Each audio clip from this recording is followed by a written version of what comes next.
Hello everyone, Radhe Radhe सभी को। I hope आप सब लोग अच्छे होंगे।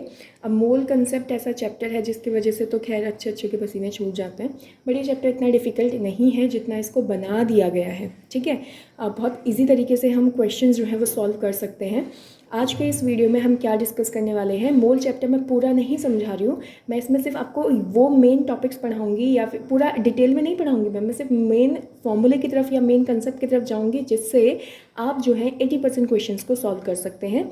यहाँ पे मैं बेसिक क्वेश्चन और मेन क्वेश्चंस की बात कर रही हूँ और मैं 11th क्लास को ध्यान में रखते हुए ये वीडियो को बना रही हूँ। ठीक है, तो जिसको इस चैप्टर के बारे में कुछ भी नहीं आता वो भी इस वीडियो को देख सकता है, ताकि उसके बेसिक क्वेश्चन जो हैं वो सॉल्व हो सके। क्योंकि मैं वीडियो के अंदर आगे जो है क्वेश्चंस करवाऊंगी, जिससे आपको आइडिया आ जाएगा कि जो फॉर्मूला हम पढ़ने वाले हैं उसको कैसे अप्लाई करना है डिफरेंट क्वेश्चंस में।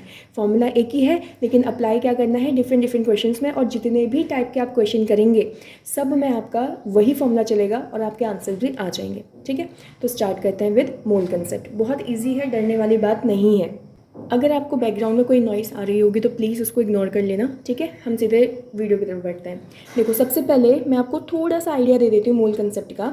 जैसे हमने कहीं पर क्या पढ़ा हुआ है कि अगर एक डज़न कहीं पे कुछ लिखा होता है, एक डज़न मतलब एक दर्जन, तो हम बोलते हैं एक दर्जन में कितनी चीज़ें होती हैं, 12 चीज़ें होते हैं। ठीक है, 12 आर्टिकल्स होते हैं। जैसे हमने पढ़ा हुआ है एक दर्जन में 12 केले आते हैं। कहने का मतलब ये है कि अगर मैंने 12 टुकड़ों को साथ में एक साथ जोड़ दिया, ठीक है, तो वो एक दर्जन कहलाया जाएगा। अगर मैं 12 केले ले रही हूँ तो इसका मतलब वो एक दर्जन ले रही हूँ, है ना। अगर मैं 12 सेब ले रही हूँ इसका मतलब वो एक दर्जन है।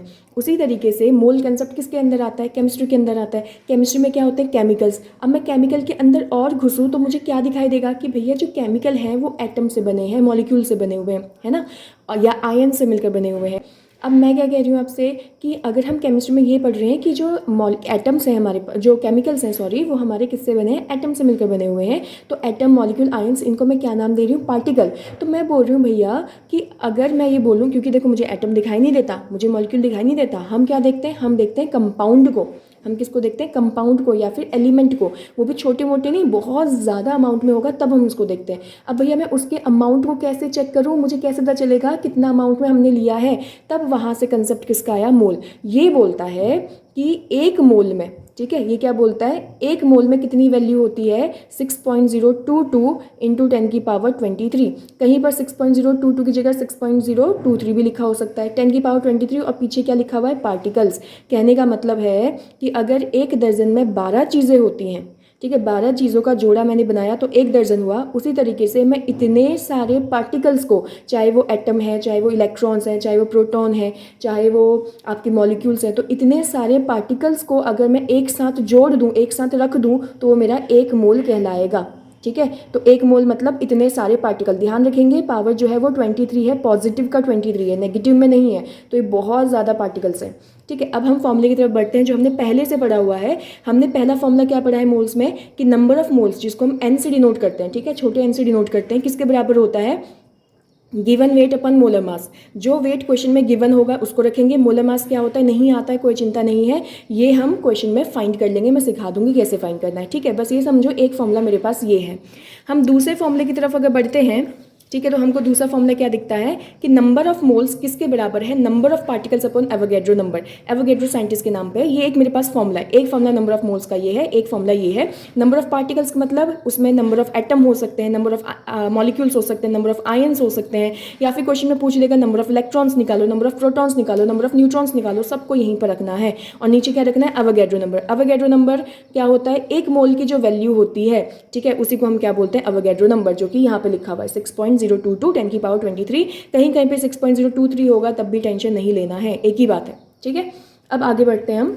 हमारे पास एक और फॉर्मूला आता है नंबर ऑफ मोल्स का, that is number of moles किसके बराबर, गिवन वॉल्यूम। ये क्वेश्चन में वॉल्यूम दिया होगा, किसका दिया होगा, गैसेस के लिए दिया होगा। अगर लिक्विड दे रखा है, लिक्विड के लिए लगेगा। नंबर ऑफ मोल्स किसके बराबर, गिवन वॉल्यूम, क्वेश्चन में देना चाहिए वॉल्यूम को, और नीचे 22.4 लीटर ही आएगा। ये फिक्स वैल्यू है, ये भी फिक्स वैल्यू, इसको छेड़छाड़ नहीं कर सकते हो आप। ठीक है, लेकिन ये वैल्यू क्वेश्चन में दिया होगा। मोलर मास हम क्वेश्चन में फाइंड करेंगे, जो मैं सिखाऊंगी कैसे करना है। अब मेरे पास क्या है, एक और फॉर्मूला है नंबर ऑफ मोल्स का, that is molarity into volume. जिसको नहीं पता है फिर से पढ़ लो, जिसको पता है तो अच्छी बात है। ठीक है, नंबर ऑफ मोल्स का एक और फॉर्मूला क्या है, मोलारिटी इनटू वॉल्यूम, जिसको मैंने m इंटू वी करा है। अब मैंने क्या करा, इन सारे ही फॉर्मूले को एक साथ जोड़ दिया। ठीक है, कैसे जोड़ा, तो मेरे पास ये है, तो ये हमारा सुपर फॉर्मूला है, ये सुपर फॉर्मूला याद रखना है। अब इसको क्वेश्चन में कैसे अप्लाई करना है इसको मैं थोड़ी देर में बताती हूँ। बट अब मैंने क्या करा, देखो मैंने लिखा यहाँ से नंबर ऑफ मोल्स, ये रहा नंबर ऑफ मोल्स किसके बराबर है, given weight upon molar mass, तो मैंने ये लिखा, ठीक है। उसके अलावा नंबर ऑफ मोल्स किसके और बराबर है, number of particles upon Avogadro number, तो मैंने ये नंबर ऑफ मोल्स इसके बराबर लिखा, यानी कि यही सेम चीज़ किसके बराबर होगी, नंबर ऑफ पार्टिकल्स अपॉन अवोगैड्रो के, ठीक है, क्योंकि ये किसके बराबर है, नंबर ऑफ मोल्स, तो नंबर ऑफ मोल्स अगर इसके बराबर है तो नंबर ऑफ मोल्स इसके बराबर भी तो है। इस वजह से दोनों चीज़ें आपस में क्या हो गई हैं, बराबर हो गई। नहीं समझ में आ रहा है कोई बात नहीं, एक ये बड़ा फॉर्मूला आप याद कर लो कि नंबर ऑफ मोल्स इसके बराबर भी है, इसके बराबर भी है, इसके बराबर भी है और इसके बराबर भी है, और सबको बराबर में लिख दिया, ठीक है। ये हमारा सुपर फॉर्मूला। अब क्वेश्चन में कैसे अप्लाई करते हैं उसको समझाऊंगी, उससे पहले हमको क्या ध्यान रखना है, ये वाली चीज़ को जो मैंने यहाँ लिखा हुआ है, ठीक है। क्या लिखा है यहाँ पर, मैंने लिखा हुआ है कि मोलर मास। मुझे ये समझना नहीं है कि मोलर मास क्या होता है, कुछ नहीं, कोई टेंशन नहीं है, बस ये ध्यान रखेंगे मोलर मास की यूनिट होती है ग्राम पर मोल। उससे पहले ये कुछ ऐसे हमारे एलिमेंट्स हैं जिसको आप एटम भी बोल सकते हो, जनरली ये एलिमेंट्स हैं। इन एलिमेंट के क्या याद रखने हैं आपको, मोलर मास। वैसे मोलर मास नहीं है, ये उनका एटॉमिक मास है, क्योंकि एक एटम का जो मास होता है उसको एटॉमिक मास कहते हैं। एक मोल मॉलिक्यूल का जो मास होगा, मतलब कि अगर एक मोल तुम सब्सटेंस ले रहे हो उसका जो मास होता है उसका मोलर मास कह देते हैं, ठीक है। नहीं समझ में आ रहा है, टेंशन नहीं है, क्वेश्चन सॉल्व करेंगे, सारी चीज़ें ईजिली सॉल्व हो जाएंगी, टेंशन मत लो किसी चीज़ की। मोलर मास की यूनिट क्या बोला मैंने, ग्राम पर मोल होता। अच्छा, मेरे पास ये क्या है, ये सारे मेरे पास अलग अलग एलिमेंट्स हैं जो इस चैप्टर के अंदर यूज़ होते हैं। इसके बाहर से कोई दूसरा एलिमेंट और नहीं पूछा जाएगा, ठीक है। और इन एलिमेंट्स के ये क्या लिखे हुए हैं, ये है एटॉमिक मास। मैंने मोलर मास लिखा हुआ है, टेंशन मत लो, एटॉमिक मास मोलर मास दोनों एक चीज़ नहीं है, बट जब हम क्वेश्चन में अप्लाई करते हैं सब एक ही चीज़ मानी जाती है, ठीक है। तो यहाँ पर हर किसी के क्या लिखे हुए हैं, एटॉमिक मासेस लिखे हुए हैं जो हमको इस चैप्टर के अंदर यूज़ करने हैं। एक चीज़ जो सबसे इम्पॉर्टेंट है, मुझे क्वेश्चन सॉल्व करते टाइम ध्यान रखना है। क्वेश्चन में बोला है एक ऑक्सीजन, क्वेश्चन में कुछ भी दिया है, उसने क्वेश्चन में ऑक्सीजन लिखा है तो मैं उसको O2 लिखूंगी। कहने का मतलब मुझसे बोल रहा है मोलर मास निकालो ऑक्सीजन का, ठीक है। तो ऑक्सीजन मतलब O नहीं है यहाँ पर, ऑक्सीजन मतलब क्या होता है, O2। इसका मतलब एक ऑक्सीजन का मास अगर 16 है तो दो ऑक्सीजन का मास कितना हो जाएगा, 32, 16 इंटू 2 32। उसी तरीके से नाइट्रोजन का क्या लिखा है, N2, ठीक है, ध्यान रखेंगे। क्लोरीन लिखा होगा तो Cl2 मानेंगे, फ्लोरीन दे रखा है तो F2 मानेंगे, ध्यान रखोगे ना। तो उसमें हम मास जो लिखेंगे एक एटम का ना लिखकर दो एटम का लिखेंगे। लेकिन अगर क्वेश्चन में लिखा है ऑक्सीजन एटम, पीछे अगर एटम वर्ड लगा रखा है, इसका मतलब वहाँ पे मुझे सिर्फ एक ही एटम को लिखना है, O2 नहीं लिखेंगे, वहाँ पे ऑक्सीजन लिखेंगे। उसी तरीके से यहाँ नाइट्रोजन था तो मैंने N2 लिखा था, लेकिन अगर नाइट्रोजन एटम बोलता है, ठीक है, क्या बोलता है, नाइट्रोजन एटम, तो हम पीछे क्या लिखेंगे, नाइट्रोजन, N2 नहीं लगाएंगे। इसका मतलब वो एक एटम नाइट्रोजन के, एक नाइट्रोजन एटम के मास की बात कर रहे हैं, ठीक है। ओके, तो अब हम सीधे क्वेश्चन की तरफ बढ़ रहे हैं, ठीक है। हमने मेन फॉर्मूला पढ़ लिया जो कि मैंने यहाँ पे रखा हुआ है। इस साइड में क्या करवा रही हूँ आपको, एक एक करके क्वेश्चन, और क्वेश्चन अलग अलग टाइप के हैं जो आपके बुक में हैं, ठीक है, जो आपके कॉम्पिटिटिव एग्जाम्स में भी आते हैं। तो इसको बहुत इजी तरीके से समझना है। मैंने सारे पहले से सॉल्व करके रखे हुए हैं, क्योंकि हमारा मेन कंसेप्ट ये नहीं है कि सोल्यूशन कैसे करना है। हमारा मेन कंसेप्ट वो तो है ही खैर, बट हमारा मेन कंसेप्ट ये भी है कि हमको इस बड़े फॉर्मूले को यहाँ पे क्वेश्चंस में अप्लाई कैसे करना है, ठीक है। बाद में कट कुट करके आंसर निकालना तो ईजी है, उसमें टेंशन नहीं लेना है। चलो फिर बढ़ते हैं सबसे पहले क्वेश्चन की तरफ। यहाँ पे क्या बोला है, calculate the number of moles, ठीक है। मुझसे क्या पूछा है, नंबर ऑफ मोल्स पूछा हुआ है, कि इसमें ये 3 पार्ट दे रखे हैं, ठीक है। इसमें से पहला पार्ट क्या दे रखा है, 7.85 ग्राम ऑफ Fe मतलब क्या होता है, आयरन। अब देखो क्वेश्चन को कैसे अप्रोच करना है। सबसे पहले ये देखो, ये दिया क्या है मुझे, ठीक है, जिसके पीछे G लिखा है मतलब ग्राम। ग्राम किसकी यूनिट होती है भैया, वेट की होती है ना। तो ये मुझे क्या दिया है क्वेश्चन में, वेट गिवन है, मुझे क्या दिया है क्वेश्चन में, वेट गिवन है, तो ये ठीक है। उसके अलावा मुझे क्वेश्चन में इसके बारे में कुछ दिया है, नहीं दिया। अब मुझे क्या दिया होगा फिर इसके बारे में, ध्यान रखेंगे। ये जो मोलर मास मैंने यहाँ लिखा हुआ है, यानी कि एटॉमिक मास, जिसको हमको पहले से पता रहता है, जो मैंने यहाँ लिखे हुए हैं सभी के, है ना। तो जो एटॉमिक मास है, एक एटम है ना, इसलिए एटॉमिक मास है। मैंने यहाँ मोलर मास लिखा है, तो यहाँ पे कमेंट मत कर देना ये क्या लिखा हुआ है, ठीक है। कंसेप्ट समझो बस। यहाँ पे क्या है, वेट दिया है। वेट किसका दिया है तुमको, Fe का दिया है। पीछे मुझे कैसे पता चला कि ये वेट है, मैंने पीछे इसमें क्या चेक करा, ग्राम। और ग्राम किसकी यूनिट होती है, वेट की यूनिट होती है। तो मुझे पता चला कि ये जो वैल्यू दे रखी है क्वेश्चन में वो वेट दिया है। अगर क्वेश्चन में कहीं पे वेट दिया होगा ना, तो फट से सबसे पहले क्या निकाल दोगे, उसका एटॉमिक मास या मोलर मास निकाल दोगे। अब मोलर मास कहाँ से निकालेंगे, ये फिक्स वैल्यू होती है। ये रहा मेरा Fe की फिक्स वैल्यू है मोलर मास की 55.8, और पीछे यूनिट क्या लगी है, ग्राम पर मोल।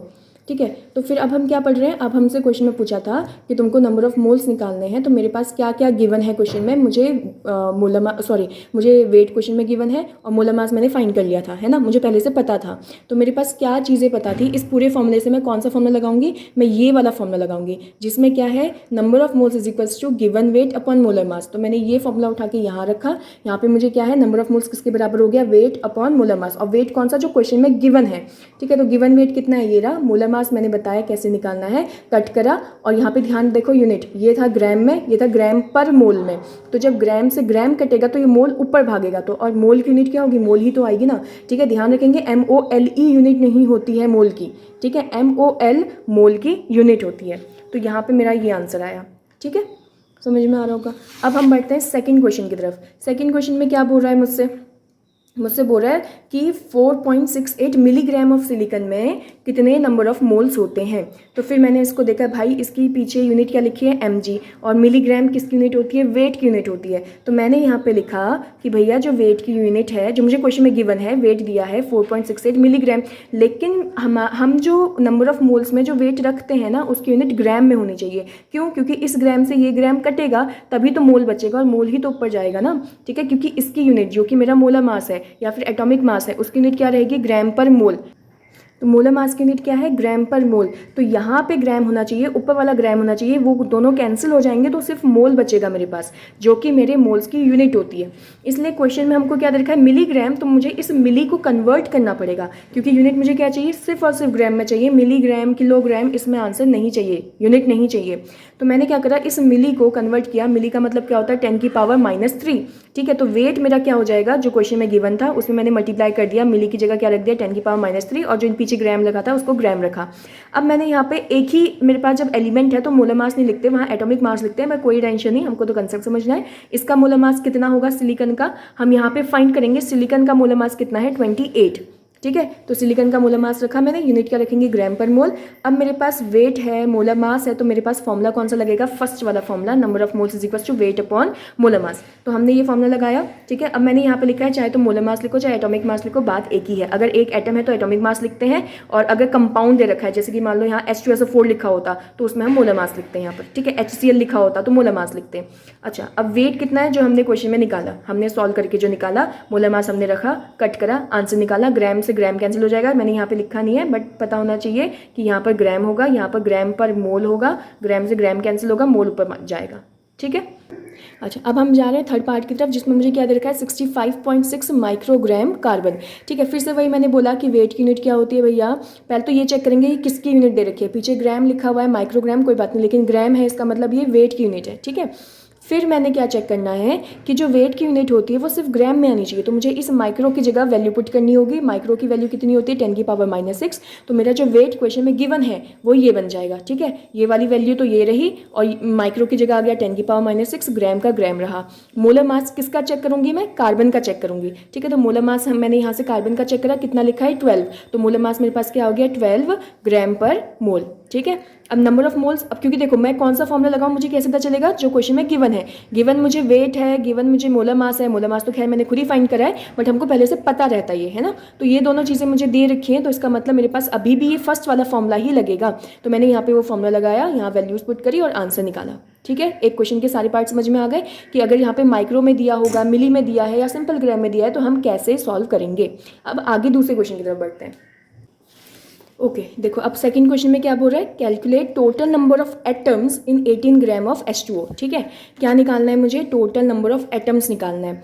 तो अब पहले देखो मुझे क्वेश्चन में क्या क्या चीज़ें दे रखी हैं। ठीक है, निकालना क्या है उसको लिख लो, और दे क्या रखी है वो चीज़ें देखो।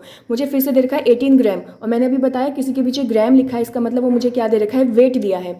ठीक है, अब ये H2O है, अब मुझे देखो क्वेश्चन में क्या दिया है, वेट पूछा, क्या है, टोटल नंबर ऑफ एटम्स पूछा हुआ है, और मुझे यहाँ पे क्या दे रखा है, H2O। अब 18 ग्राम ऑफ जो भी लिखा होगा ना, इसका हम क्या निकालेंगे, मोलर मास। क्या ध्यान रखना है, सबसे पहले मुझे क्वेश्चन में ये देखना है दिया क्या है, जिसके पीछे यूनिट देखेंगे, यूनिट क्या है, ग्राम, मतलब कि मुझे क्वेश्चन में वेट दिया है।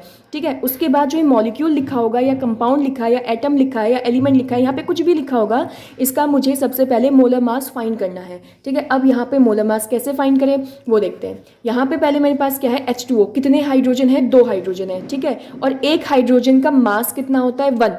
एक हाइड्रोजन का मास कितना है 1 है। तो मैंने यहाँ पर क्या करा, मैंने लिखा 2 मल्टीप्लाई 1, ठीक है। मल्टीप्लाई क्यों करा, क्योंकि 2 यहाँ पर मेरे पास हाइड्रोजन है और एक हाइड्रोजन का मास कितना होता है 1 होता है, तो 2 × 1 करा है, ठीक है।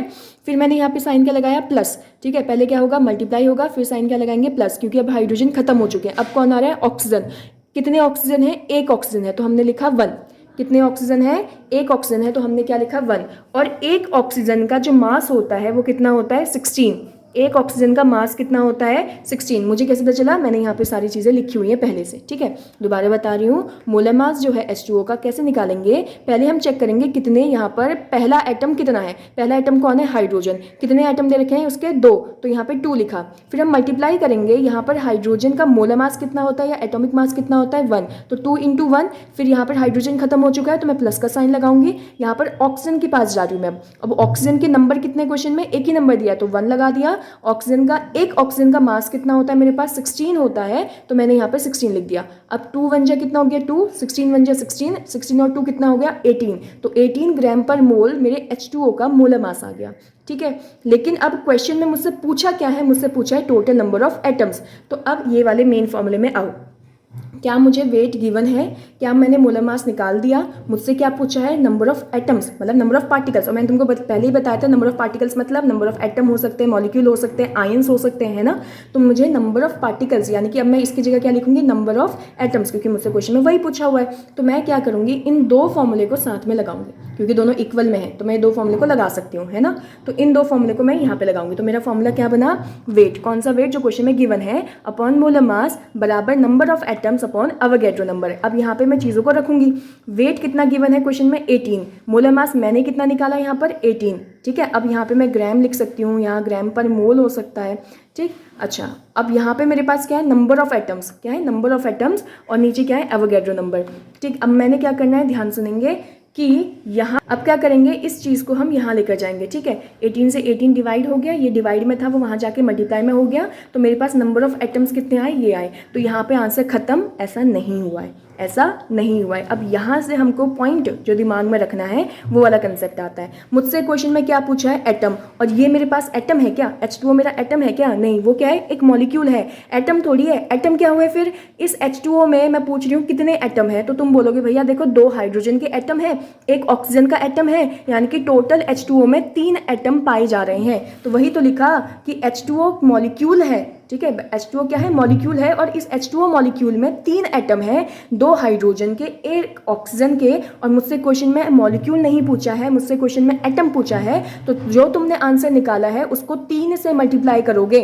जो यहाँ पे 3 नहीं रखना है, नंबर ऑफ एटम्स में 3 नहीं रखना कि यहाँ तो 3 एटम दिख रहे हैं मुझे तो यहाँ पे मैं 3 रख दूँ। अरे फिर निकालोगे क्या अगर नंबर ऑफ एटम्स को यहाँ रख दोगे तो, ठीक है। तो मुझे क्या करना है, जो मैंने आंसर निकाला है उसमें 3 से मल्टीप्लाई करेंगे। 3 से क्यों मल्टीप्लाई करेंगे, क्योंकि H2O मॉलिक्यूल में 2 हाइड्रोजन एटम है और एक ऑक्सीजन एटम है, टोटल 3 एटम्स है, ठीक है। टोटल क्या है 3 एटम्स हैं। ये जो तुमने आंसर निकाला है ये नंबर ऑफ मॉलिक्यूल का है, ना कि नंबर ऑफ एटम का।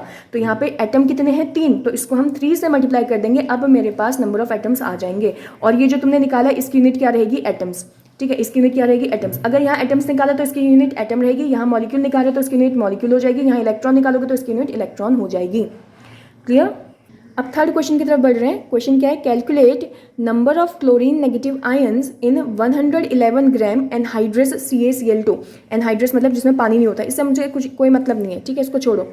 अभी हमको किस पे ध्यान देना है, मुझसे क्वेश्चन में क्या बोला है, number of Cl negative ions. क्या बोला है, number of Cl negative ions. अब ये क्या है, अगर आगे नंबर लिख रहा है ना तो समझ जाओ ये नंबर ऑफ पार्टिकल जैसा ही है। ये क्या है, नंबर ऑफ पार्टिकल जैसा ही है। मैंने बार बार समझा दिया कि नंबर ऑफ पार्टिकल्स की जगह पे number of atoms, number of molecules, number of ions कुछ भी हो सकता है। तो ये वाला टॉपिक बोल दिया उसने मुझसे, क्या निकालो, नंबर ऑफ आयंस, ठीक है। किस में निकालना है, 111 ग्राम, पीछे यूनिट क्या है, ग्राम, यानी कि ये मेरा क्या है, वेट दे रखा है इन्होंने 111 ग्राम। अब जब ये वेट दे दिया, मैंने तुमसे बोला है कुछ भी यहाँ पे मॉलिक्यूल दिया होगा, एलिमेंट दिया होगा, एटम दिया होगा, या फिर यहाँ पे कंपाउंड दिया होगा, मुझे क्या करना है, उसका मोलर मास निकालना है, ठीक है। कैसे निकालेंगे, एक कैल्शियम, कितने कैल्शियम है? एक, तो 40 इंटू 1, ठीक है। अच्छा, अब ये 40 क्या है अभी बताती हूँ। एक कैल्शियम कितना हो जाए, यहाँ पे कैल्शियम कितने, एक है, तो मैंने 1 इंटू, और एक कैल्शियम का मास कितना होता है? 40 होता है। यहाँ पे लिखा है एक कैल्शियम का मास कितना है? 40 है, तो 1 इंटू 40 हो गया। कैल्शियम खत्म तो प्लस का साइन लगा देंगे। क्लोरीन के एटम कितने हैं? 2, ठीक है। क्लोरीन के कितने एटम हैं? 2, और एक क्लोरीन का मास कितना होता है? यहाँ पर लिखा हुआ है 35.5, तो एक क्लोरीन का मास लिखा, ठीक है। अब क्या करेंगे? मल्टीप्लाई, तो 40 इंटू 1 40 हो गया, इसको मल्टीप्लाई करेंगे दोनों को ऐड करके, तो हमारे पास आंसर ये आएगा। ये क्या है? ये वेट नहीं है, ये मोलर मास है जो मैंने अभी फाइंड करा है, ठीक है। अब हमें क्या ध्यान रखना है, उसने मेरे से आयंस पूछा है। क्या पूछा है क्वेश्चन में? आयंस। तो आयन पहले तोड़ेंगे, पहले निकालेंगे। CaCl2 को अगर मैंने तोड़ा तो क्या होगा? Cl अलग हो जाएगा, Cl अलग हो जाएगा, Ca अलग हो जाएगा, Cl अलग हो जाएगा। Ca अलग फेंक दिया तुमने, कितने क्लोरीन हुए? 2, तो ये 2 आगे आ जाएगा, पीछे नहीं आएगा। जब तुम किसी को तोड़ते हो ना तो ये चार्ज आता है। जब तुम किसी चीज़ को तोड़ते हो तो क्या आता है? चार्ज आता है। जिसके ऊपर चार्ज होगा वहाँ पे नीचे 2 नहीं लगेगा, जिसके ऊपर चार्ज है वहाँ पे नीचे 2 नहीं लगेगा। कितने कैल्शियम है? 1 है। कितने क्लोरीन है? 2, तो यहाँ पे 2 Cl। ओके, अब हम क्या लगाएंगे? फॉर्मूला लगाएंगे। कौन सा फॉर्मूला लगाएंगे? क्वेश्चन में मुझे वेट दिया है, क्वेश्चन में मोलर मास दिया हुआ है, और मुझसे पूछा है नंबर ऑफ क्लोरीन आयंस, तो फिर से मैं वही फॉर्मूला लगाऊंगी जो थोड़ी देर पहले लगाया था। Given weight upon molar mass is equals to number of particles upon Avogadro number. लेकिन इस बार नंबर ऑफ पार्टिकल की जगह मैं क्या लिखूंगी? Number of Cl negative ions, ठीक है। तो वेट कितना था? 111, मोलर मास कितना था? ये रहा। और मैंने क्या करा? नंबर ऑफ ये जो एवोगैड्रो नंबर है, सॉरी, इसको मैं यहाँ लेकर गई तो मल्टीप्लाई हो गया, और मैंने यहीं पर क्या करा? क्लोरीन आयन से मल्टीप्लाई करा। देखो क्वेश्चन में नंबर ऑफ एटम्स नहीं पूछा है, ठीक है, इसलिए मैंने यहाँ पे 3 से मल्टीप्लाई नहीं करा, क्योंकि एक कैल्शियम और एक कैल्शियम और 2 क्लोरीन है, यानी कि 3 एटम है। लेकिन मुझसे क्या पूछ रहा है? आयन। क्वेश्चन में नंबर ऑफ आयन्स अगर बोलता तो मैं मल्टीप्लाई बाय 3 करती, क्योंकि एक कैल्शियम आयन हो गया और 2 क्लोरीन आयन हो गए, यानी कि टोटल 3 आयन्स हो गए। लेकिन क्वेश्चन में मुझसे क्या पूछे? Cl negative ion. तो क्लोरीन के कितने आयन्स है मेरे पास? सिर्फ 2। क्लोरीन के कितने आयन से आगे कितना लिखा है? 2, तो क्लोरीन के सिर्फ मेरे पास 2 आयन्स है, तो यहाँ पे मल्टीप्लाई बाय 2 हो जाएगा, क्योंकि क्वेश्चन में मुझसे नंबर ऑफ क्लोरीन के ही आयन्स पूछे हुए हैं। तो क्लोरीन के आयन कितने हैं? 2, तो मल्टीप्लाई बाय 2, और जब इसको निकाल दोगे तो नंबर के तो आंसर क्या आ जाएगा? ये जो यहाँ पे लिखा हुआ है, ठीक है। और पीछे क्या लगा देंगे हम? Cl नेगेटिव आयन, जो पूछा है वही पीछे लग जाएगा। अब हमारा नेक्स्ट क्वेश्चन क्या है? Calculate total number of electrons in 1.6 gram methane, ठीक है। अब मुझसे क्या पूछा है? टोटल नंबर ऑफ इलेक्ट्रॉन्स पूछा हुआ है, और ये मुझे दिया हुआ है। तो पहले हम यहाँ पे क्या समझेंगे? 1.6 ग्राम, पीछे ग्राम लिखा हुआ है, मतलब मुझे क्वेश्चन में क्या दिया है? फिर से वेट। मिथेन को हम क्या बोलते हैं? CH4। जिसको नहीं पता मिथेन मतलब क्या होता है? CH4, ठीक है। अब यहाँ से हम क्या निकालेंगे? मोलर मास, क्योंकि मुझे कंपाउंड मिल चुका है या फिर मुझे मॉलिक्यूल मिल चुका है, मैं यहाँ से मोलर मास निकालूंगी। कितने कार्बन है? एक कार्बन है। एक कार्बन का मास कितना होता है? 12 होता है, ठीक है। जो शीट मैंने लिखी थी उसमें देखते रहना बार बार कि जो एक कार्बन का मास है वो 12 है। हाइड्रोजन कितने हैं? 4, और एक हाइड्रोजन का मास कितना है? 1। तो बाद में जब तुम सॉल्व कर लोगे तो आंसर क्या आ जाएगा? 16 ग्राम पर मोल। ये क्या है? Molar mass. अब मुझसे क्या पूछा? वही सेम फॉर्मूला जो हमने पीछे लगाया था वही यहाँ पे भी लगाएंगे, लेकिन जहाँ पे हम टोटल नंबर ऑफ एटम्स लिख रहे हैं, पार्टिकल्स लिख रहे हैं, मॉलिक्यूल्स लिख रहे हैं, आयंस लिख रहे हैं, उसकी जगह पे हम क्या लिखेंगे? टोटल नंबर ऑफ इलेक्ट्रॉन्स लिखेंगे, ठीक है। तो अब हमने क्या करना है? फिर से फॉर्मूला लगाया, मुझे वेट गिवन था, मोलर मास मैंने निकाल दिया, नंबर ऑफ इलेक्ट्रॉन्स लिखेंगे अपॉन अवोगैड्रो नंबर। इस अवोगैड्रो नंबर को यहाँ से उठा के हम क्या करेंगे? इधर भेजेंगे, डिवाइड में था उधर जाके मल्टीप्लाई हो गया, तो यहाँ पे नंबर ऑफ इलेक्ट्रॉन्स आ गए, ठीक है, सॉल्व करके। अब यहाँ पे क्या ध्यान रखना है? देखो हर एक चीज़ में हमको कुछ ना कुछ ध्यान रखना है। जब नंबर ऑफ एटम्स हमको निकालना होता है तो हमको काउंट करना होता है, भैया इसमें कितने नंबर ऑफ एटम्स हैं, ठीक है। यानी कि एक कार्बन 4 हाइड्रोजन, टोटल एटम कितने हो गए? 5। अगर नंबर ऑफ एटम्स बोला होता तो मैं यहाँ पे मल्टीप्लाई कर देती किससे? 5 से भी, हाँ, ये आंसर सॉल्व करने के बाद इसको मैं किससे मल्टीप्लाई कर देती? 5 से सॉल्व कर देती। अब अगर यहाँ पे मुझसे नंबर ऑफ आयंस पूछा होता तो मैं इसको तोड़ती, वैसे तो टूटता नहीं, बट ठीक है मैं इसको तोड़ती, और आयंस होते तो जितने आयंस पूछा होता, अगर कार्बन बोला होता तो एक ही कार्बन है ना, तो मल्टीप्लाई बाय 1 हो जाता। हाइड्रोजन पूछता तो हाइड्रोजन कितने हैं? 4, तो मल्टीप्लाई बाय 4 कर देती मैं, ठीक है। लेकिन मुझसे पूछा क्या है इस बार? Number of electrons. इसका मतलब अब मुझे इस पूरे के अंदर फाइंड करना पड़ेगा, भैया इलेक्ट्रॉन्स के नंबर कितने हैं। मुझे क्या करना पड़ेगा? इस CH4 में फाइंड करना पड़ेगा इसके पास नंबर ऑफ इलेक्ट्रॉन्स कितने हैं। तो मुझे क्या ध्यान रखना है? CH4 में हमने ये क्या एटम, इसके ऊपर कोई चार्ज दिख रहा है मुझे, प्लस का या माइनस का? नहीं दिख रहा है ना। जब ये चार्ज नहीं दिख रहा है इसका मतलब ये कैसा आइटम है? Neutral item.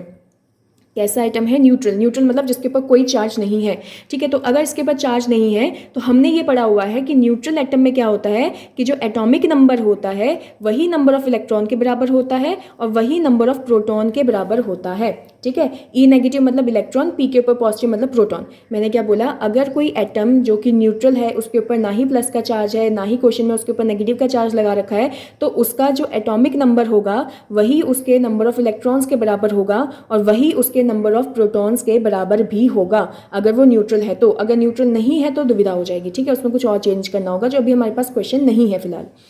अभी हमारे क्वेश्चन में हमने क्या करा, नंबर ऑफ एटम जो एटॉमिक नंबर है किसके बराबर हो जाएगा, नंबर ऑफ इलेक्ट्रॉन्स के, ठीक है। तो अब हम निकालेंगे भैया इनमें एटॉमिक नंबर क्या है। कार्बन का एटॉमिक नंबर कितना है, 6। एटॉमिक नंबर, मास नहीं, एटॉमिक नंबर कितना है कार्बन का, 6। हाइड्रोजन का एटॉमिक नंबर कितना है, 1। तो अगर मैं चेक करूंगी इसका एटॉमिक नंबर 6 है, हाइड्रोजन का एटॉमिक नंबर कितना हो गया, 1 हो गया। तो इस टोटल, इसमें मैं क्या करूंगी, टोटल एटॉमिक नंबर्स का चेक करूंगी। क्या करूंगी, टोटल एटॉमिक नंबर, वही टोटल एटॉमिक नंबर उसका नंबर ऑफ इलेक्ट्रॉन्स के बराबर हो जाएगा। तो क्या लिखा है, number of electrons in CH4, क्योंकि दोनों तो एक ही चीज़ है ना। कैसे निकालोगे, एक कार्बन का एटॉमिक नंबर कितना हो गया, 6, तो इसके नंबर ऑफ इलेक्ट्रॉन्स भी कितने हो गए, 6, प्लस कितने हाइड्रोजन है, 4, और एक हाइड्रोजन का एटॉमिक नंबर कितना है, 1, तो इसका नंबर ऑफ इलेक्ट्रॉन भी कितना हो जाएगा, 1। जैसे मोलर मास निकाला था ना वही करना है, बस वहाँ पे तुमने मोलर मास रखा था, मतलब एटॉमिक मास रखा था, यहाँ पे तुमको एटॉमिक नंबर रखना है जब तुम टोटल नंबर ऑफ इलेक्ट्रॉन इस पूरे मॉलिक्यूल के अंदर निकालोगे तो, ठीक है। तो यहाँ पे मैंने क्या बोला, एक कार्बन का एटॉमिक नंबर होता है 6,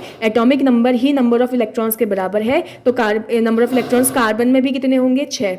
उसी तरीके से हाइड्रोजन, एक हाइड्रोजन का एटॉमिक नंबर होता है 1 और वही एटॉमिक नंबर उसके नंबर ऑफ इलेक्ट्रॉन्स के बराबर होगा। इसका मतलब हाइड्रोजन कितने हैं यहाँ पर, 4, और उसके अंदर इलेक्ट्रॉन्स कितने होंगे, एक हाइड्रोजन में कितना इलेक्ट्रॉन, 1, ठीक है। तो यहाँ मल्टीप्लाई करोगे, आंसर क्या आएगा, 10। अब इस 10 को मैं ऊपर लेकर जाऊंगी और यहाँ पर मल्टीप्लाई कर दूंगी। जैसे मैंने नंबर ऑफ एटम्स निकाल के मल्टीप्लाई करा था, नंबर ऑफ फ्लोरीन आयंस निकाल के मल्टीप्लाई करा था, वैसे ही मैंने इसके पूरे नंबर ऑफ इलेक्ट्रॉन्स निकाल दिए और यहाँ पे रख दिया और फिर उसको मल्टीप्लाई कर दिया, ठीक है। मल्टीप्लाई करने के बाद कट कुट करा और मेरे पास आंसर आ गया। नंबर ऑफ इलेक्ट्रॉन्स कितने होंगे, ये जो इतना यहाँ पे दे रखा है। दोबारा समझा रही हूँ थोड़ा सा, यहाँ तक का तो हमको समझ में आ गया, हमने वेट रखा, मोलर मास रखा, नंबर ऑफ इलेक्ट्रॉन्स वहाँ पे लिखा और एवोगैड्रो नंबर को वहाँ पहुँचा दिया। अब क्या करना है, मुझे क्वेश्चन में चेक करना है कि एटम न्यूट्रल है या नहीं है। अगर एटम न्यूट्रल है तो वहाँ पे जो एटॉमिक नंबर होता है वही नंबर ऑफ इलेक्ट्रॉन्स के बराबर हो जाता है, वही नंबर ऑफ प्रोटॉन्स के बराबर होता है, नंबर ऑफ न्यूट्रॉन्स के बराबर नहीं होता, ठीक है। उसको भी हम सॉल्व करेंगे, उसके लिए भी मैंने क्वेश्चन रखा हुआ है कि नंबर ऑफ न्यूट्रॉन्स आएगा तो कैसे सॉल्व करेंगे।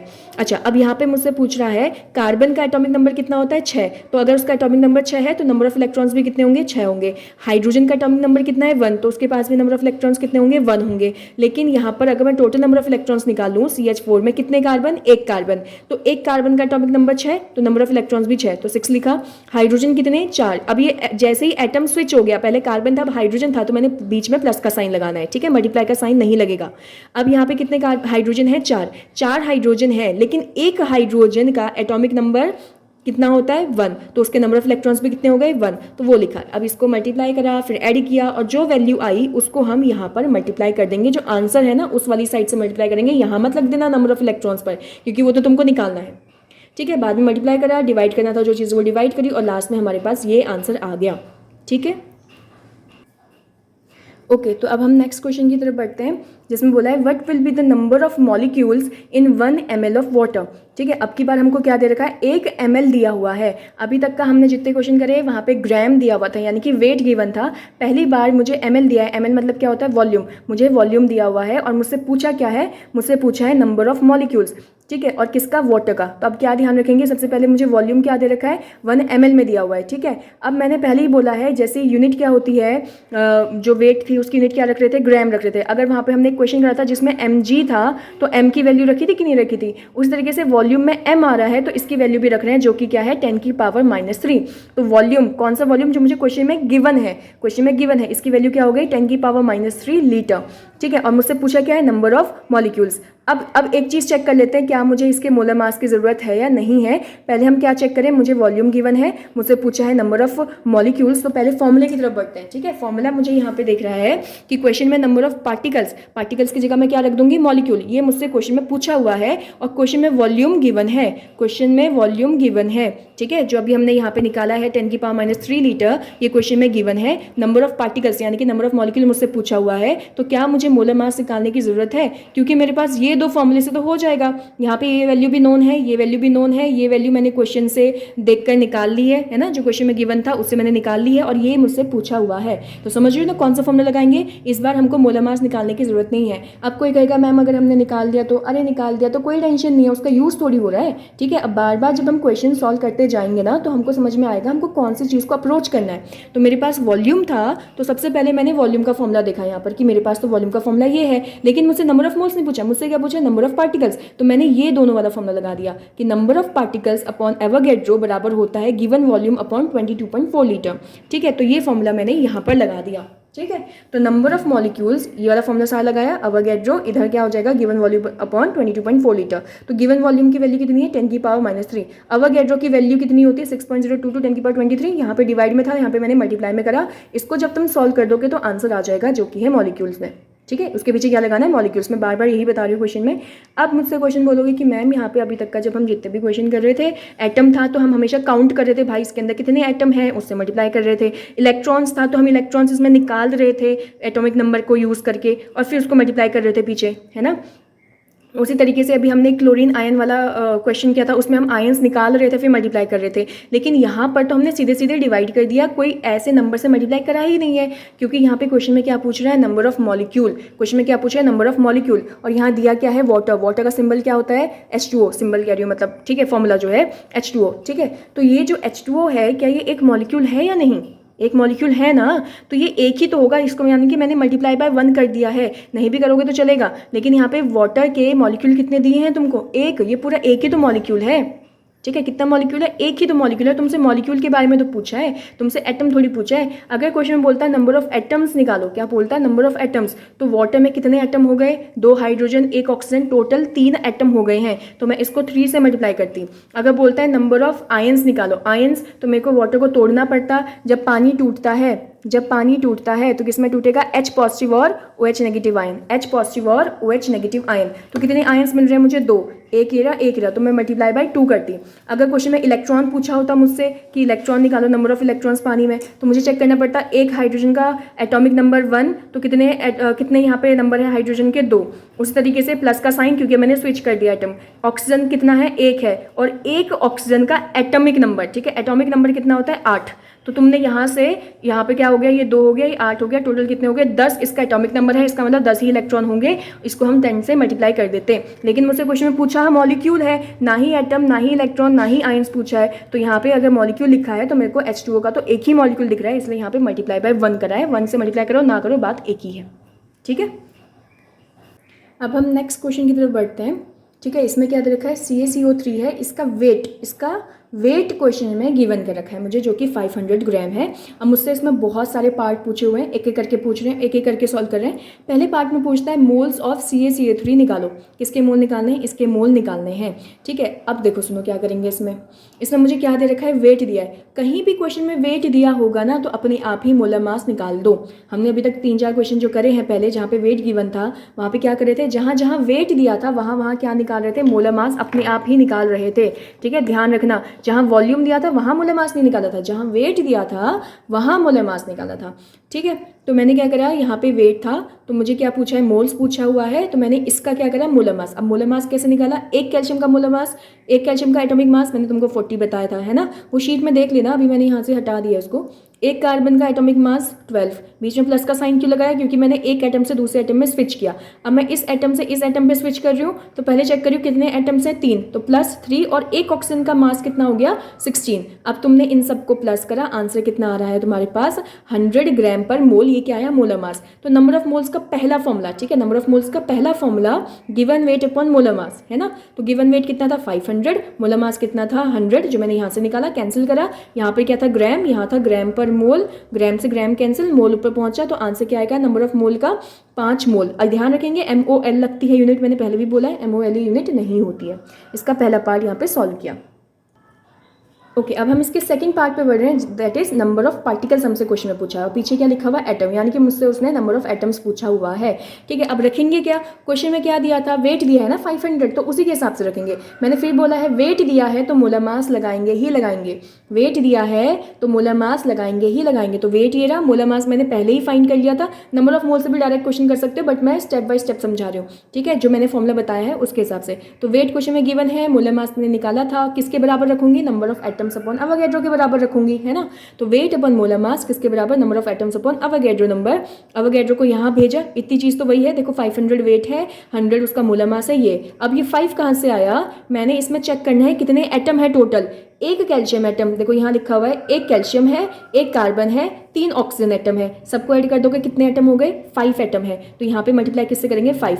अगर यहाँ पे क्वेश्चन में पूछा होता नंबर ऑफ पार्टिकल्स निकालो लेकिन ब्रैकेट में लिखा होता मॉलिक्यूल, तो मुझे CaCO3 के मॉलिक्यूल कितने दिख रहे हैं, एक ही तो दिख रहा है ना, एक ही तो CaCO3 है, तो यहाँ पे मल्टीप्लाई बाय 1 होता है या फिर नहीं करते हम। ठीक है, बट ध्यान रखेंगे बार बार हैबिट डालो यहाँ पे 1 लिखने की, 5 लिखने की, नंबर्स लिखने की, मतलब यहाँ पे हैबिट डालो।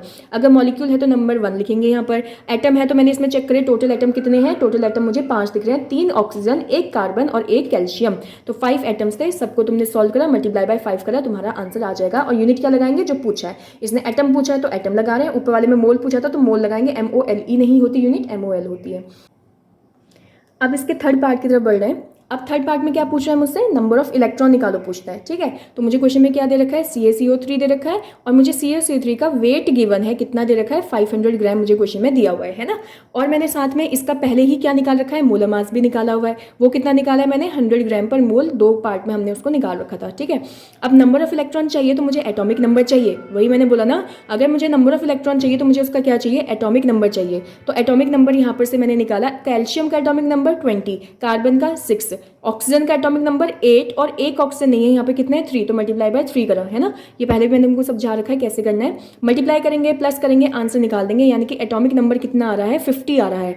अब मैंने बोला था कि अगर एटम न्यूट्रल है, जैसे COCO3 के ऊपर कोई भी चार्ज नहीं है ना, +2 +1 माइनस कुछ भी नहीं है, तो यानी कि न्यूट्रल एटम है, इसके ऊपर कोई चार्ज नहीं है, तो यहाँ पर एटॉमिक नंबर बराबर होता है नंबर ऑफ प्रोटॉन के, वो बराबर होता है नंबर ऑफ इलेक्ट्रॉन के। इसका मतलब एटॉमिक नंबर किसके बराबर है, नंबर ऑफ इलेक्ट्रॉन। अगर 50 इसका एटॉमिक नंबर आ रहा है यानी कि इसके पास 50 प्रोटॉन होंगे, सॉरी, और उतने ही 50 क्या है, इलेक्ट्रॉन्स भी होंगे। तो हमने फॉर्मूला क्या लगाया, वेट अपॉन मोलर मास, किसके बराबर, नंबर ऑफ पार्टिकल्स, लेकिन नंबर ऑफ पार्टिकल्स की जगह क्या लिखेंगे, number of electrons upon Avogadro number. Weight और मोलर मास यहाँ रखा, एवोगैड्रो को यहाँ फेंका। अब मल्टीप्लाई करेंगे किससे, कितने इलेक्ट्रॉन्स है इसके पास, टोटल इलेक्ट्रॉन कितने थे, 50, तो मल्टीप्लाई बाय 50 करेंगे, ये मेरे पास आंसर आएगा। ठीक है, और उसी तरीके से अगर मान लो क्वेश्चन में बोलता मुझसे कि नंबर ऑफ इलेक्ट्रॉन निकालने की बजाय नंबर ऑफ प्रोटॉन निकालो, क्या बोलता, नंबर ऑफ प्रोटॉन निकालो, तो हम यही सेम मेथड अपनाते। और यहाँ पे देखो लिखा है ना 50 प्रोटॉन, यानी कि जितने इलेक्ट्रॉन है उतने ही एटॉमिक नंबर, उतना ही प्रोटॉन है, तो यहाँ पे बस नंबर ऑफ इलेक्ट्रॉन की जगह में नंबर ऑफ प्रोटॉन लिख देती और यहाँ पे E की जगह P लिख देती, जैसे यहाँ लिखा हुआ है, दोनों की वैल्यू सेम ही आएगी। ठीक है, अब अगले पार्ट में मुझसे क्या पूछा है, नंबर ऑफ न्यूट्रॉन्स। ठीक है, अभी तक हमने ऐसा क्वेश्चन नहीं करा, लेकिन हमसे क्या पूछा है, नंबर ऑफ न्यूट्रॉन। अब नंबर ऑफ न्यूट्रॉन्स कैसे निकालते हैं पहले वो सीखते हैं, क्योंकि मुझे पता है CaCO3 का मुझे वेट गिवन है जो कि 500 ग्राम है, इसका मोलर मास मैंने फाइंड कर लिया था जो कि 100 ग्राम पर मोल आया था, है ना। अब मुझे क्या निकालना है, नंबर ऑफ न्यूट्रॉन्स। तो मैंने क्या करा, मैंने हर एक एलिमेंट को अलग अलग लिखा। कैल्शियम ये रहा, कैल्शियम का एटॉमिक नंबर 20, मास 40, कार्बन का एटॉमिक नंबर 16, मास 12, ऑक्सीजन का एटॉमिक नंबर जो नीचे लिखते हैं वो एटॉमिक नंबर, जो ऊपर लिखते हैं वो मास, तो एटॉमिक नंबर 8 और ऊपर मास कितना है, 16। अब जब भी हमको नंबर ऑफ न्यूट्रॉन्स निकालना होता है तो मास से ऊपर वाले से नीचे वाले को माइनस कर देंगे। ठीक है, यानी कि मास से एटॉमिक नंबर को माइनस, क्या बोल रही हूँ, ऊपर वाले से नीचे वाले को माइनस कर दो। तो 40 - 20 तो कितने न्यूट्रॉन्स आ गए, 20 न्यूट्रॉन। न्यूट्रॉन के ऊपर 0 क्यों बनाया, क्योंकि न्यूट्रॉन के ऊपर कोई चार्ज नहीं होता, न्यूट्रल चार्ज होता है। पी के ऊपर पॉजिटिव क्यों बनाया था, क्योंकि प्रोटॉन के ऊपर चार्ज पॉजिटिव होता है, इलेक्ट्रॉन के ऊपर चार्ज नेगेटिव होता है, इसलिए ई के ऊपर नेगेटिव, पी के ऊपर पॉजिटिव, न्यूट्रॉन के ऊपर 0, क्योंकि कोई चार्ज नहीं होता। उस तरीके से 12 में से 6 माइनस करूंगी तो 6 न्यूट्रॉन यहाँ आ जाएंगे, 16 में से 8 माइनस करूंगी तो 8 न्यूट्रॉन यहाँ पर आ जाएंगे। ठीक है, अब ये मत कहना यहाँ पे 20 था तो सीधे लिख देते ना, ये भी तो नंबर ऑफ एटॉमिक नंबर के बराबर है, ऐसा नहीं होता, क्योंकि किसी का मास अगर चेंज हो गया ना तो एटॉमिक नंबर, जैसे मान लो यहाँ पे कैल्शियम है, इसका 20 है, यहाँ 40 की जगह 38 हो गया, मान रहे हैं 38 हो गया, क्योंकि अभी हमने आइसोटोप वाला टॉपिक पढ़ना है। ठीक है, सेकंड चैप्टर के अंदर आता है। अगर मान लो यहाँ 38 है, अब 38 में से 20 माइनस करोगे तो 20 थोड़ी बचेगा, तो 38 माइनस 20 करेंगे तो कितना बचेगा 18। तो ठीक है, तो 38 माइनस 20 करे थे, पहले कितना बच रहा था 20 और अब कितना बच रहा है 18। समझे? तो ये नहीं कहेंगे कि एटॉमिक नंबर जो है ये भी तो उसी के बराबर है, उसके बराबर नहीं होता, क्योंकि इसका फॉर्मूला ही यही है कि एटॉमिक मास से माइनस करेंगे एटॉमिक नंबर को, तब जाके आंसर आएगा। ये नहीं कि यहाँ पे तो मैच हो रहा है कि यहाँ 20 था, यहाँ 6 था, यहाँ 8 था, तो ऐसा नहीं कि हर एक क्वेश्चन में मैच होगा। ठीक है, अगर मान लो आइसोटोप दे दिया ऑक्सीजन का कोई 17 और 8 लिखा हुआ है यहाँ पर, आइसोटोप मतलब जहाँ पे ऊपर की वैल्यू चेंज होती है, मास चेंज हो गया। ठीक है, 17 और नीचे 8 दे रखा है, 17 में से 8 माइनस करेंगे तो अब की बार 8 थोड़ी बचेगा फिर, समझे? उसका नंबर तो चेंज हो जाएगा, है ना। तो यही हमको ध्यान रखना है कि फॉर्मूला क्या होता है, जो ऊपर मास है उससे हम एटॉमिक नंबर को माइनस करेंगे। ये नहीं कि यहाँ पे मैच हो रहा है तो हर जगह मैच होता है। अब क्या करना है, वही सेम चीज़ जैसे हम नंबर ऑफ इलेक्ट्रॉन्स और प्रोटॉन्स निकाल रहे थे हर जगह, वही करना है। 20 एक ही कैल्शियम है ना, तो ये 20 हो गया। एक कार्बन है और उसका एटॉमिक नंबर उसका जो प्रोटॉन के नंबर आए हैं वो है 6, ऑक्सीजन कितने हैं 3, और एक ऑक्सीजन का जो नंबर ऑफ न्यूट्रॉन्स आए हैं वो है 8। तो 8 × 3 कर दिया, 3 × 8 जैसे भी करोगे, और इसका तो टोटल आंसर कितना आ रहा है 15 न्यूट्रॉन्स। कितना आ रहा है 15 न्यूट्रॉन्स। अभी हमने जब इलेक्ट्रॉन्स करे थे वो भी शायद हमारे पास कितने आ रहे थे 50 इलेक्ट्रॉन्स आ रहे थे ना, और यहाँ पे जो न्यूट्रॉन्स आए हैं वो भी 50 आए हैं। ये किसी किसी क्वेश्चन में ऐसा होता है, जनरली ऐसा नहीं कि हर एक क्वेश्चन में यही होगा कि न्यूट्रॉन्स के नंबर और प्रोटॉन के नंबर और इलेक्ट्रॉन के नंबर फिक्स हैं, मतलब सेम आए, ऐसा नहीं होता। ठीक है, इस क्वेश्चन में आ गया तो इसका मतलब ये नहीं कि हर एक क्वेश्चन में ऐसे ही होता है, हमें हमेशा निकालना पड़ेगा ऐसे। यहाँ पे अब हम फॉर्मूला कौन सा लगाएंगे, क्योंकि भैया मुझे वेट दिया था, मुझे मोलर मास दिया था, मैंने इसके नंबर ऑफ न्यूट्रॉन्स निकाल दिए, तो मैं ये फॉर्मूला लगाऊंगी, wait upon molar mass, number of particle की जगह नंबर ऑफ न्यूट्रॉन रखेंगे अपॉन अवोगाड्रो नंबर। इतने बार तो तुमको भी याद हो गया होगा। ये रखा, यहाँ से यहाँ वैल्यू लेकर गए, नंबर ऑफ न्यूट्रॉन्स में निकाले कितने 50, इसको आंसर के साथ मल्टीप्लाई करेंगे। यहाँ पे मत रख देना नंबर ऑफ न्यूट्रॉन्स है, तो हमने 50 निकाले तो यहाँ रख दे, तो अगर तुम यहाँ रखोगे तो निकालोगे क्या? ठीक है, तो मतलब जो आंसर तुम निकाल रहे हो उसको 50 से मल्टीप्लाई कर देना, फिर तुम्हारे पास आंसर आ जाएगा। और पीछे यूनिट क्या लगा रही थी मैंने, नंबर ऑफ न्यूट्रॉन्स, मतलब कि इतने न्यूट्रॉन्स यहाँ पर निकलेंगे। ठीक है, अब हम कुछ अलग टाइप के क्वेश्चंस की तरफ बढ़ रहे हैं कि अगर ऐसा क्वेश्चन में पूछ लिया तो हम उसको कैसे सॉल्व करेंगे। ये मैंने मेन फॉर्मूले में नहीं रखा है, ठीक है, तो इसको हमको समझना पड़ेगा कि अगर ऐसा क्वेश्चन आ गया तो हम उसको सॉल्व कैसे करेंगे और हमको यूनिटरी मेथड ना लगानी पड़े। तो बिना यूनिटरी मेथड लगाए हम कैसे सॉल्व करेंगे। क्वेश्चन में मुझसे क्या पूछा है, वेट ऑफ कैल्शियम, किसका पार्ट कर रहे हैं हम, जो भी क्वेश्चन कर रहे थे ना कि कैल्शियम कार्बोनेट दिया हुआ है, इसका वेट तुमको 500 ग्राम क्वेश्चन में दिया हुआ है। ठीक है, और अब मुझसे क्या पूछ दिया, मुझसे सिर्फ एक कैल्शियम का वेट पूछा है, पूरे कैल्शियम कार्बोनेट का वेट गिवन है और एक कैल्शियम का वेट पूछ रहा है। तो अगर जब ऐसा क्वेश्चन आए तो हमको अप्रोच क्या करनी है, सिंपल जाएंगे नंबर ऑफ मोल से। किसके नंबर ऑफ मोल्स निकालेंगे, यहाँ पर हम पूरे एलिमेंट का, ये जो पूरा कंपाउंड है या फिर पूरा मॉलिक्यूल है, इस पूरे मॉलिक्यूल का क्या कर रहे हैं, मोल्स निकालेंगे। कैसे निकालते हैं मुझे पता है, गिवन वेट किसका गिवन रखेंगे, इस पूरे का जो दे रखा है। मोलर मास जो हमने अभी निकाला हुआ है, फिर से मैं बता देती हूँ, हमने इसका मोलर मास कितना निकाला था 100 ग्राम पर मोल, तो इसको हमने नीचे रखना है। ठीक है, नंबर ऑफ मोल्स किसके निकाले, CaCO3 के, यहाँ पे मैंने गिवन वेट रखा, यहाँ पे मैंने मोलर मास रखा, 5 मोल आ गया। अब ध्यान में क्या रखना है कि ये CaCO3 के अंदर ही तो मेरा कैल्शियम पड़ा हुआ है, CaCO3 के अंदर ही तो कैल्शियम पड़ा हुआ है। तो अब हम एक नया फॉर्मूला यहाँ पे जनरेट कर रहे हैं जहाँ पे मुझे यूनिटरी मेथड ना लगाना पड़े। ठीक है, किस लिए करा रही हूँ मैं, ताकि हमको यूनिटरी मेथड ना लगाना पड़े। हर जगह अप्लाई कर सकते हो फॉर्मूला, इस फॉर्मूले को आंसर सेम निकलेगा। यहाँ पर हमने क्या रखा, नंबर ऑफ मोल्स रखा, किसके रख रहे हैं, कैल्शियम कार्बोनेट के, जो अभी हमने यहाँ से निकाले हुए हैं। इसको मैं किसके बराबर रखूंगी, जो अब अंदर एक मॉलिक्यूल के बारे में पूछा हुआ है ना, उसके वेट और उसके मोलर मास में। दोबारा देख रहे हैं, क्वेश्चन में जब हमने शुरुआत में नंबर ऑफ मोल्स इसके निकाले थे तो हमने इसी का ही वेट और इसी का ही मोलर मास रखा था। अब मैं क्या कर रही हूँ, मैंने यहाँ पे नंबर ऑफ मोल्स किसके रखे हैं, जो मैंने अभी निकाले हैं। निकाला किसका है, पूरा कैल्शियम कार्बोनेट का, तो उसको मैंने यहाँ रख दिया। लेकिन मुझसे पूछा क्या है, मुझसे वेट पूछा है कैल्शियम का, तो मैंने क्या करा, मैंने ये करा कि इसका वेट यहाँ रखा और इसी का मोलर मास यहाँ रखा। ठीक है, नया फॉर्मूला फिर से बोल रही हूँ, नंबर ऑफ मोल्स किसका रख रहे हैं, टोटल वाले का रख रहे हैं। इस टोटल के अंदर ही तो ये पड़ा हुआ है ना कैल्शियम, तो इसका वेट अपॉन इसका मोलर मास। कैल्शियम का मोलर मास कितना होता है 40, इस 40 को यहाँ लेकर गए, मल्टीप्लाई करा, इसका मतलब इस पूरे के अंदर 500 ग्राम में से 200 ग्राम किसका वेट है, कैल्शियम का है। इस पूरे के अंदर जो 500 ग्राम है उसमें से 200 ग्राम किसका वेट है, कैल्शियम का है। ठीक है, मल्टीप्लाई करके जो हमने आंसर निकाला।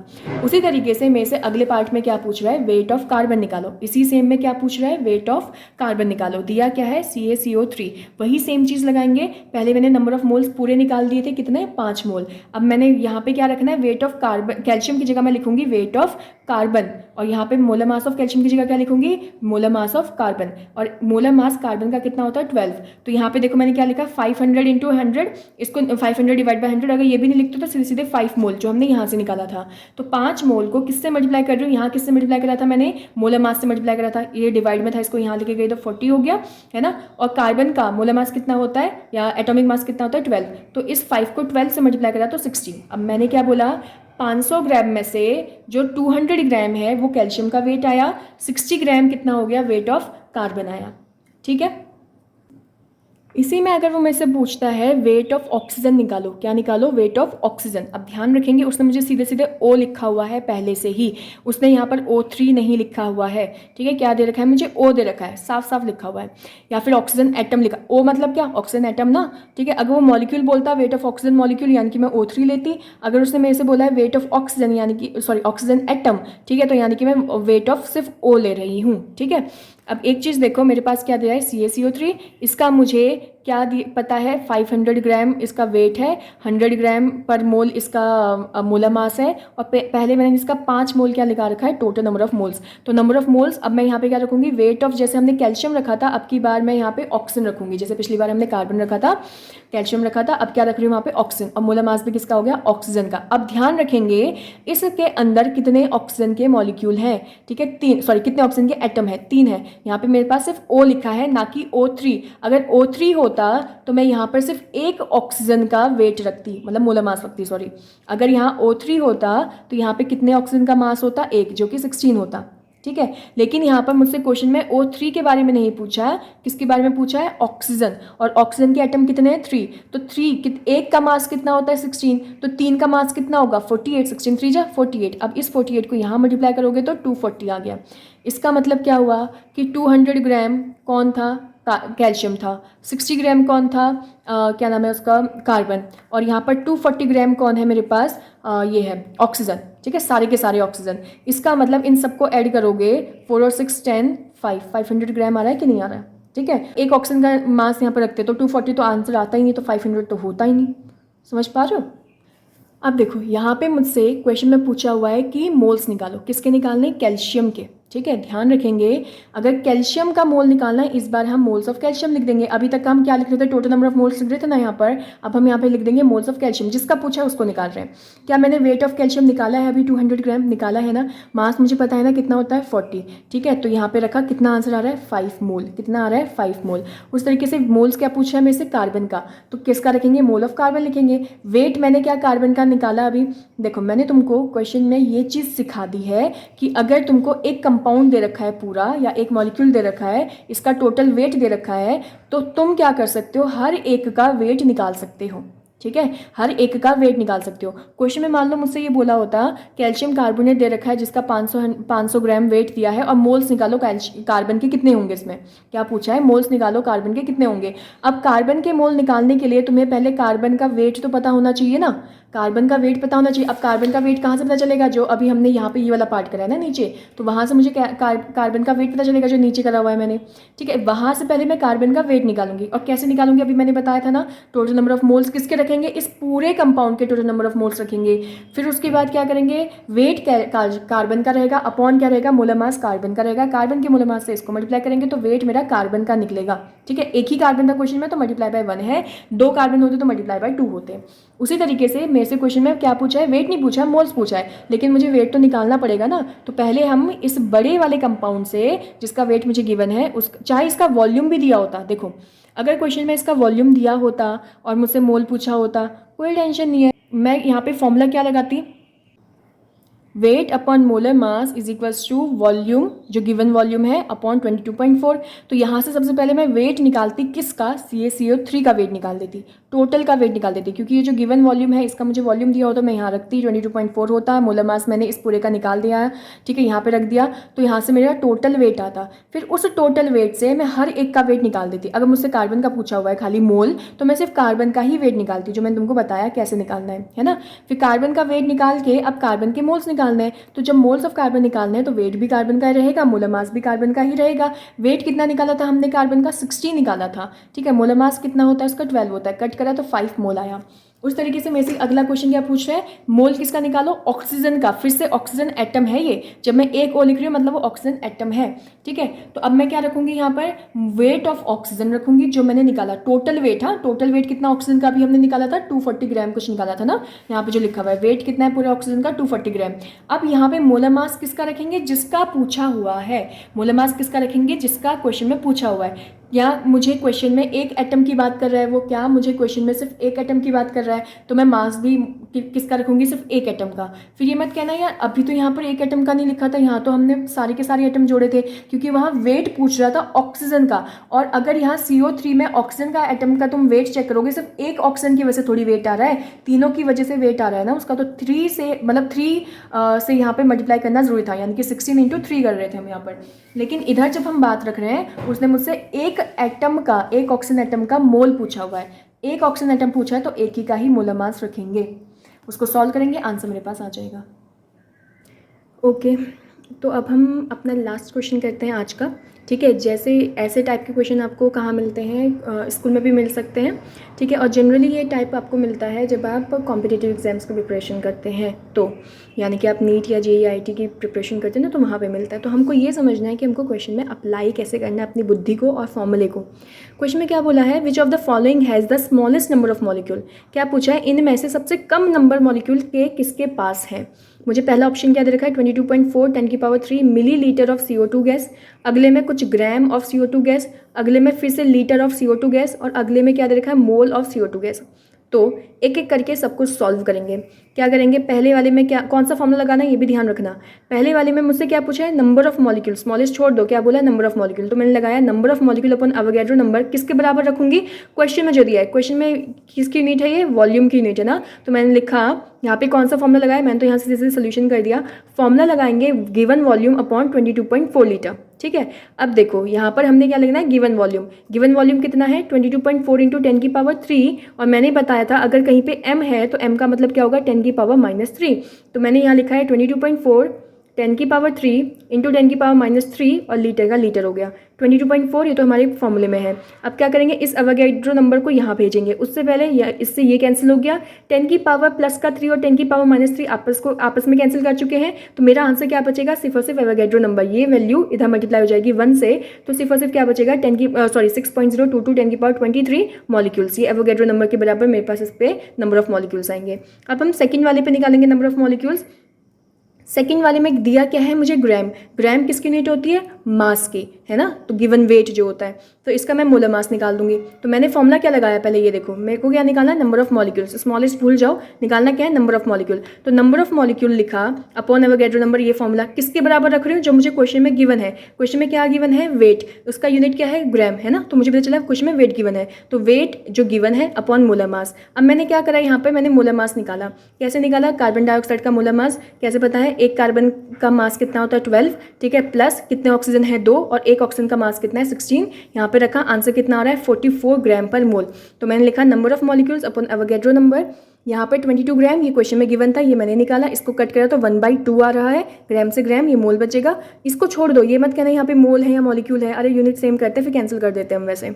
अच्छा, नंबर ऑफ मॉलिक्यूल्स किसके बराबर हो जाएंगे, ये जो अवोगाड्रो नंबर है इसको यहाँ भेजो, तो यहाँ पर क्या बैठेगा 6.022 × 10⁻23 डिवाइड बाई 2 होगा ना। इस 2 से इसको डिवाइड करेंगे तो 3.011 ये आएगा, और 10⁻23 जो है वो ऐसे का ऐसे ही रहेगा, और मॉलिक्यूल निकाला तो पीछे मॉलिक्यूल लगा दिया।